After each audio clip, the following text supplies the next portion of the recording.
સમાજે વર્ષોથી નહીં, યુગોથી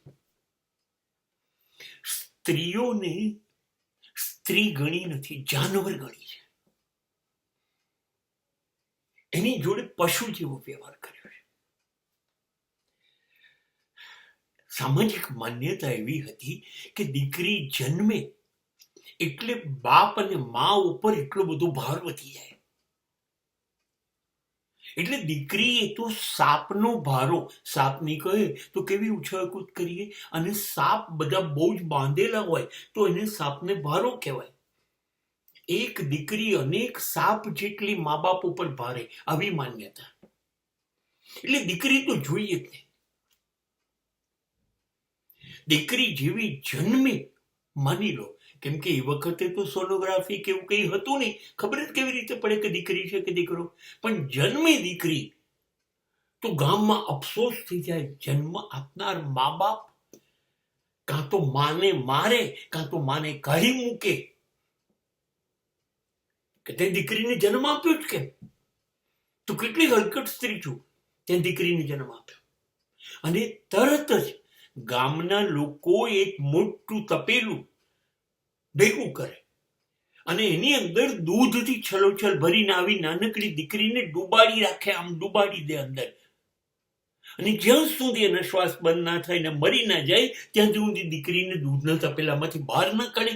આટલે દીકરીને જન્મી એની સાથે જ મારી નાખવાની આ ત્રાસ આપણે આપ્યો. કારણ કે એ વખતે સમાજમાં ધર્મ અને શાસ્ત્ર અને ધર્મગુરુઓએ, બ્રાહ્મણોએ ખાસ એવો નિયમ હતો કે શાસ્ત્રમાં એવું, શાસ્ત્ર લખ્યું કોણે? કોઈ ઈશ્વર તો ઉપરથી આવ્યો હોય ને બેઠો તો એને લખ્યું નથી, લખ્યું છે તમે જ. અને શાસ્ત્ર ભણવાનો ને ભણાવવાનો અધિકાર માત્ર બ્રાહ્મણોને હતો.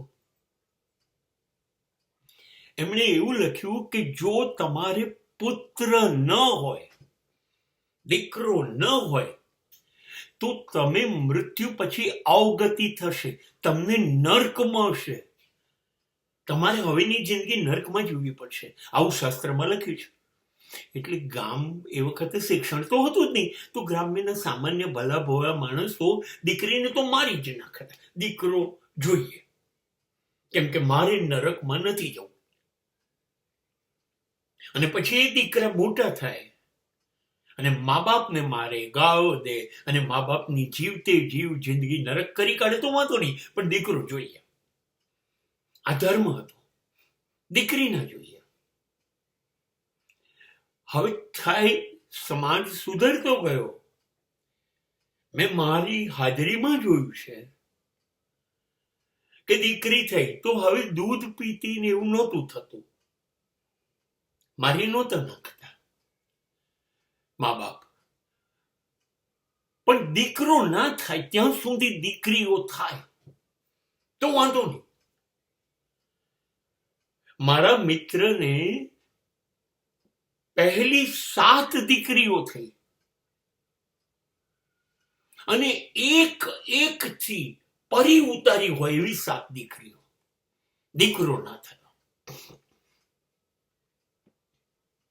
હવે 8મી ડિલિવરી આવી ત્યારે સોનોગ્રાફી આવી ગયું હતું ને અંદર ખબર પડી કે દીકરો છે, જન્મ આપ્યો, દીકરો આવ્યો.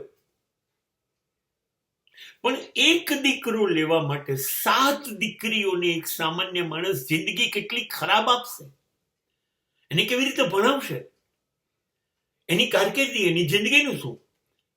એક દીકરો આવે ત્યાં સુધી જેટલી દીકરીઓ આવે એનું જિંદગી તમે નર્ક બનાવી, એટલા માટે કે તમારે દીકરો નહીં હોય તો નર્કમાં જવું પડશે.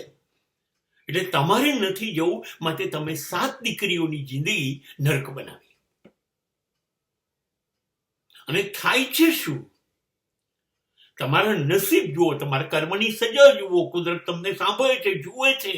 તમારે 2 આંખ છે, ઈશ્વરને 1000 આંખ છે.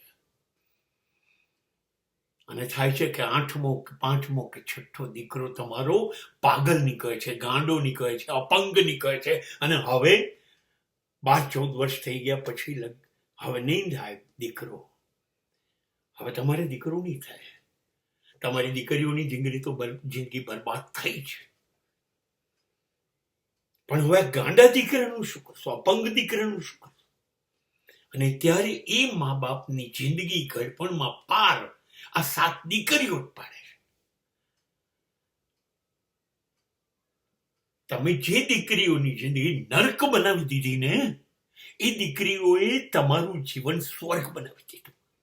સમાજની આ કરુણતા છે, આ નાલાયકી છે, અને વર્ષોથી ચાલ્યા કરે છે. હજી સમાજ બદલાયો નથી. પહેલાના જમાનામાં જન્મે ને દીકરી છે એટલે દૂધના તપેલામાં ડુબાડીને મારી દેતા હતા. મને તો લાગે છે એ સજ્જન કહેવાય. અત્યારના જમાનામાં દીકરીને બહાર જ નથી આવવા દેતા, પેટમાં જ મારી નાખે છે ગર્ભપાત કરીને. જો સોનોગ્રાફીથી ખબર પડે તો કે દીકરી છે, પેટમાં જ મારી કાઢો અને ગર્ભપાત થઈ જાય. તો અત્યારની દૂધ પીતી મારી દ્રષ્ટિએ એબોર્શન છે. અને આ વાત દરેક મા બાપ નોંધી લે. એક કીડીને મારવાનું પાપ મહાવીર સ્વામીએ કહ્યું છે. બુદ્ધ એક પડખા પર સૂઈ રહ્યા, આખી રાત પડખું ના ફર્યા એટલા માટે કે બીજી બાજુ કીડી હતી ને પડખું ફરે તો કીડી મરી જાય. ધર્મ આ કહે છે, કીડીની હિંસા. અને તમે દીકરીને પેટમાં 4થા 5મા મહિને મારી નાખો છો, કેમ કે દીકરી છે. અને સમાજના પુરાવા છે કે દીકરીએ કંઈ લીધું નથી, તમને પ્રેમ આપે છે. અને દીકરી સાસરીએ જઈને પણ મા બાપનું ધ્યાન રાખ્યું છે. અને દીકરાઓએ જોડે રહી અને એટલા નીચ કામ કર્યા છે કે તમને વૃદ્ધાશ્રમ બતાવ્યો છે. હવે શાસ્ત્રે કહ્યું તું ભૂલી જાઓ. દીકરાઓએ તમારા માટે પછી નહીં, અહીંયા જ નર્ક બનાવી આપ્યું. હવે નર્કની પીડા અહીંયા જ ભોગવો.